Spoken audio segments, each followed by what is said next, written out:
Assalamu alaikum dear students. Open your workbook page number 12. Mention the date 27th April 2021 and the day is Tuesday. यहाँ पर हमने अपनी poem cat की summary write करनी है. ठीक है.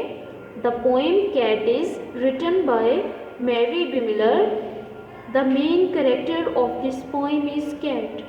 कैरेक्टर का नाम कौन सा है? कैट है. मेन कैरेक्टर हमारे पास कौन सा है? कैट है. और जिस पोइट ने लिखी है उसका नाम भी यहाँ पर है. ठीक है. The cat is away from her goal because of her sleep and laziness. Cat अपने गोल से क्यों दूर है? क्योंकि वो बहुत ज़्यादा सुस्त और सोई हुई है. ठीक है. That is away, that is way why she waken to wake up. At last, the cat reached her goal by stretching her body and pads away with her tail in the air. लेकिन फिर कैसे उसने अपने गोल को achieve किया? कैसे वेक हुई है? आफ्टर स्ट्रेचिंग हर बॉडी, अपनी बॉडी को स्ट्रेच करने के बाद. ओके, अल्लाह हाफिज़.